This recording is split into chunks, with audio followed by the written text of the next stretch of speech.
está con nosotros Santiago Miralles, director de Casa América. Encantado de volver a estar aquí otra vez con usted. Estuvimos en el homenaje a Chus Visor. Efectivamente, bienvenidos otra vez a esta vuestra casa. Y María del Rocío Oviedo Pérez de Tudela, doctora en Filología Hispánica de la Universidad Complutense y experta en el escritor nicaragüense. Muy bien, encantada de estar aquí. Decía José Emilio Pacheco, a costa de Rubén Darío, que uno de sus aciertos fue concebir la necesidad de un panhispanismo de ambos continentes, ¿no? ¿Cuándo y cómo se produce eso, no? ¿Cuándo se produce esa mirada más universal y fusión de la lengua y de la literatura de España y de Hispanoamérica, ¿no? En su persona. Sí, bueno, es un largo proceso porque en realidad comienza por un inicial centroamericanismo, ya en su juventud, pero sin embargo yo creo que se afianza muchísimo más con su primera visita a España, cuando viene en el 92, con motivo de la conmemoración del centenario de la independencia, y cuando ya en su el segundo momento que viene, ya con todo el proceso del 98, cuando se han perdido todas las colonias españolas, hay un imperio totalmente derruido, es cuando yo creo que Rubén Darío toma más conciencia de lo que es el hispanismo, sobre todo toma conciencia también de un cierto enfrentamiento entre culturas, entre lo hispano y lo anglosajón, y bueno, pues es cuando yo creo que él adquiere esa capacidad para unir dos mundos o dos orillas, ¿no?, que habían estado separadas desde los momentos de la independencia, aunque había habido acercamientos, ¿no?, a través de la Academia Española, etcétera. Había habido acercamientos culturales, pero no una verdadera pasión, que es lo que tiene Rubén Darío. Aparte, obviamente, está su contacto con los españoles, con los escritores españoles, y también pues su relación con Francisca Sánchez. Santiago. Yo creo que él se da cuenta al llegar a España en el 98 de la tremenda ignorancia que había en España de la literatura y de la cultura americana, y se escandaliza de que aquí confundiésemos Argentina con Paraguay, o los ritmos caribeños con lo que se hacía en los Andes. Entonces él es cuando se convierte en un firme defensor de América en España y después de España en América, ¿no? Él se definía como el español de América y el americano de España.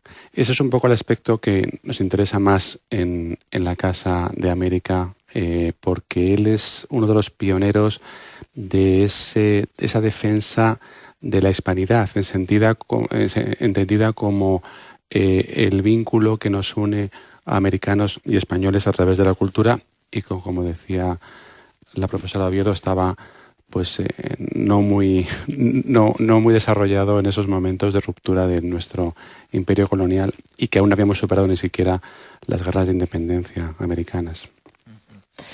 Bueno, el conocido, el representante del modernismo. Escuchábamos antes precisamente a Antonio Colinas, que daba uno de los tópicos cuando decía que se ha hablado de su poesía inicial, de ese almibarismo, ha dicho, ¿no?, precisamente, y destacaba Cantos de vida y esperanza o las prosas profanas, ¿no? Pero ¿dónde está el verdadero acierto de Rubén Darío a la hora de elevar la poesía en lengua española a otro paso, ¿no? Lo que le convierte en un verdadero creador y en un verdadero innovador? Bueno, el proceso de innovación se produce sobre todo en prosas profanas, como tal innovación, porque es la retórica. Es cuando él adopta pues una serie de expresiones, términos, ritmos que han venido también de Francia.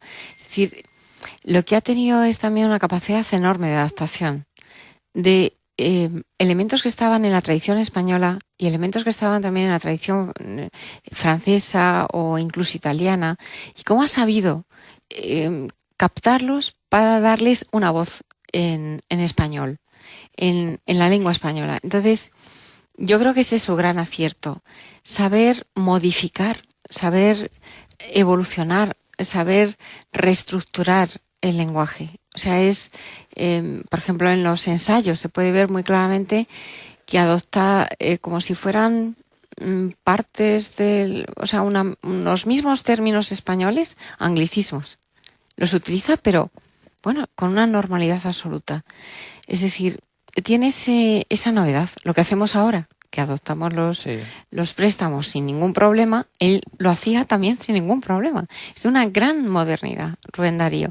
Y aparte, luego sabe captar el sentimiento de lo hispano, el sentimiento español, la famosa letanía de nuestro señor Don Quijote, en el que, bueno, pues yo creo que todos nos podemos sentir un poco representados, ¿no? Es realmente una expresión de la hispanidad. O sea, no solamente guitarrazas ubérrimas, obviamente, no solamente la salutación del optimista. Hay otros muchos poemas que también hacen todavía más intenso esa relación de Rubén Darío con lo hispano. Santiago. Sí, él en uno de sus poemas más famosos, que le sirve luego como prefacio de los capítulos de su antología, se define como muy antiguo y muy 18, muy cosmopolita y muy audaz. Y es verdad, él es todo. Él sabe absorber la cultura clásica española, la cultura italiana, la cultura francesa, por supuesto, y el modernismo, y hace un totum revolutum del cual Valera decía que él destilaba lo mejor, ¿no? Él sabe revolucionar, pero manteniéndose en las formas clásicas. Yo creo que su gran aportación, y por eso revolucionó las letras españolas, fue porque él supo mantener la tradición y al mismo tiempo revolucionar el modo de escribir. Uh-huh. Estamos en Casa América. Recordamos que aquí está teniendo lugar una lectura de poemas precisamente de Rubén Darío en la fachada principal. Este es un programa que estamos grabando hoy viernes, lo recordamos a los oyentes de la Estación Azul, y nosotros vamos a escuchar un poema de Rubén Darío. Juventud, divino tesoro, ya te vas para no volver. Cuando quiero llorar no lloro, y a veces lloro sin querer. Plural ha sido la celeste historia de mi corazón. Era una dulce niña en este mundo de duelo y aflicción. Miraba como el alba pura, sonreía como una flor. Era su cabellera oscura hecha de noche y de dolor. Yo era tímido como un niño. Ella naturalmente fue, para mi amor, hecho de armiño, Herodías y Salomé.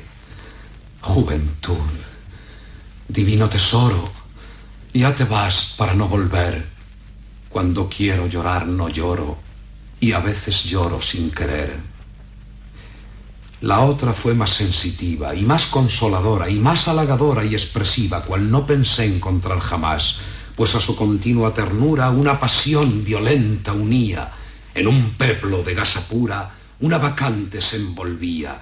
En sus brazos tomó mi ensueño y lo... Bueno, estábamos escuchando en la voz de José María Rodero uno de los, extraído de los archivos de Radio Nacional, uno de los poemas más populares, ¿no? ¿Dónde está el paso cualitativo de aquellos primeros libros, de aquel Azul, que fue, bueno, pues un libro que tuvo en su momento bastante, vamos a decir, éxito, ¿no? A las prosas profanas, que ya es otro nivel, y cantos de vida y esperanza, ¿no? Y cómo él va precisamente perfilando él mismo, además en aquella antología que él hace, su clara predilección por una etapa de su vida creativa, ¿no? Uh-huh. Bueno, yo creo que a Rubén Darío de alguna forma le favoreció el viajar, el tener que salir de Nicaragua, encontrarse con la biblioteca de Balmaceda, encontrarse después en el ámbito de lo que era la verdadera cosmópolis, que era Argentina, que era Buenos Aires. El saber adaptar, porque ya lo tenía, en Azul ya hay esos atisbos, esos galicismos que decía Valera. Pero no solamente el haber adaptado ya los términos franceses, ingleses, porque también está el famoso Walt Whitman, ¿no? que dice en el prólogo, sí, en el proemio de prosas. Pero él, de alguna manera, yo creo que Yo siempre les digo, por lo menos yo le digo a mis alumnos, lo primero es Azul, que es una etapa de iniciación en Rubén Darío, que es cuando coge algunas formas. La segunda etapa es la de la retórica, la adaptación de su estilo, es cuando surge Prosas Profanas, es el más perfecto. Y después viene, como en tantos poetas, la vertiente confesional, que es Cantos de Vida y Esperanza. ¿Con cuál me quedo? Pues es que no lo sé muy bien, ¿no? En el primero hay una frescura enorme, ¿no? En Azul. Muchos de los términos que utiliza en Azul, muchas de las imágenes van a repetirse en Prosas Profanas. Tal vez, hombre, yo creo que nos podemos sentir más identificados con el de Cantos, como realmente ya la adaptación de Rubén Darío de todas las formas, de todos los estilos que haya podido seleccionar, y el haberlos vertido a su vertiente personal es, yo creo que lo más significativo. Sí, Santiago. No, hay una cosa a mí que me parece muy significativa, y es que él descarte Azul cuando hace su última antología. ¿No? Es una cosa que no entiendo por qué él no rechaza esa etapa primera o no se siente identificado al final de su vida con ella. No lo sé. No sé si luego lo trataré eso, ¿no? A mí el Rubén que de verdad me fascina, aparte de los poemas, por supuesto, es el viajero, el periodista. El prosista. El que hace las crónicas y el que escribe los raros y cabezas. Ahora vamos a ello. Entonces sí. me adelanto. No, pero nada, da igual, ¿no? Precisamente es que podemos unir sus libros de viajes desde España contemporánea, peregrinaciones, tierras solares, no sé, vamos, que podemos unirlo a su profesión de periodista, lógicamente, ¿no? Sí. Y vamos a ir ahí, vamos a ir a ese, no recuerdo ahora, estaba tratando ahora de recordar qué gran escritor precisamente decía que en él la profesión de periodista no era una forma de ganarse la vida, lógicamente también, ¿no? Pero que era una pasión que la tiene desde adolescente y que no deja de llevarla a cabo durante toda su vida, ¿no? Y el hombre de la prosa, pero también el hombre del periodista, ¿no? El del artículo, el libro de viajes, ¿no? Sí, efectivamente, ¿verdad? Yo creo que es un gran cronista, un gran periodista y un apasionado de lo que describe. Y además tiene una peculiaridad, y es que él, creo, que sabe captar muy bien lo que visita. No tanto los países, los ambientes, las culturas, porque él viaja mucho, y sobre todo los personajes. A mí lo que me gusta mucho de los raros o cabezas sí, claro, es cómo tiene la capacidad psicológica de describir con mucha belleza estilística, por supuesto, diferentes caracteres, y dan el clavo de la importancia histórica de unos personajes que a lo mejor hoy en día los vemos ya con perspectiva, pero él los veía en el momento amarrado a la actualidad del periodista. Pero él sabía también tener la percepción del significado y la hondura política de cada personaje. Y es una faceta suya que quizá la poesía ha dejado un tanto ensombrecida, porque es un gran periodista y un gran cronista también, Rubén. Los raros es un libro fascinante, sí, desde luego. Cristina.